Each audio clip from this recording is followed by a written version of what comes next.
অবশেষে কিন্তু শুরু হয়ে গেল জয়পুরা বড় মাঠের বাণিজ্য মেলা। এই বছরের মেলা নিয়ে কিন্তু সবারই অনেক বেশি আগ্রহ ছিল।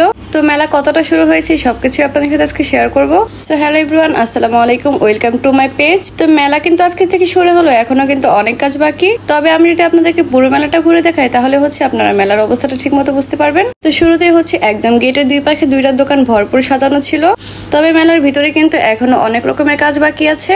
গেট থেকে ঢোকার সাথে সাথেই হয়তো বা এখানে একটা ঝর্ণার ব্যবস্থা করা হয়েছে। তবে এই ঝর্ণার কাজ কিন্তু এখনো অনেকটাই বাকি। ভিতরের দিকে বাচ্চাদের যে রাইডগুলো ছিল সেগুলো কিন্তু পরিপূর্ণভাবে শুরু হয়নি। হাতে গোনা 2 থেকে 1টা রাইড সম্পূর্ণভাবে শুরু হয়েছে। তো যে দোকানগুলো হচ্ছে একদম সুন্দরভাবে সাজানো গোছানো হয়ে গেছে সেগুলো হচ্ছে আমি আপনাদেরকে এখন দেখাবো।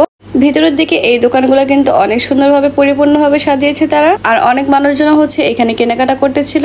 এই দোকানগুলো হচ্ছে একদম মেলার পেছনের দিকে, যেখানে কিন্তু বাচ্চাদের রাইডের ব্যবস্থা ছিল। তো আমি একটু ঘোরাঘুরি করছিলাম আর কিছু জিনিস দেখছিলাম। যাই হোক, এখন হচ্ছে আমি আপনাদেরকে অন্য একটা সাইড দেখাবো।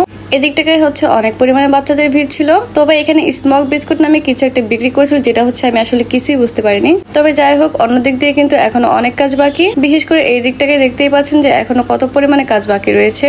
আসলে বিভিন্ন ধরনের খাবারের দোকান যেমন চটপটে, হালিম এবং ফুচকা, এগুলো কিন্তু এখনো কোনো কিছুই শুরু হয়নি। মেলার সবচেয়ে আকর্ষণীয় দোকানগুলো হচ্ছে ইলেকট্রিক পণ্য এবং ঘর সাজানোর জিনিস, যেগুলো এখন একটাও শুরু হয়নি। তো আমার কাছে মনে হয় আপনারা যারা মেলা আসবেন তারা আরো 1 সপ্তাহ পর থেকে মেলা আসলে হয়তোবা তখন ভালো মতো ঘুরতে পারবেন। কারণ আপাতত কিন্তু হাতে গোনা 10 থেকে 12টার মতো দোকান শুরু হয়েছে, তাছাড়া কিন্তু তেমন কিছু এখনো শুরু হয়নি। তো আজ এই পর্যন্ত আমার মেলায় ঘোরাঘুরি শেষ। আমার ভিডিওটা কেমন লেগেছে সেটা অবশ্যই কমেন্ট করে জানাবেন। এন্ড পরবর্তীতে আরো মেলার ভিডিও চান কিনা সেটাও কমেন্ট করে জানাবেন। ধন্যবাদ।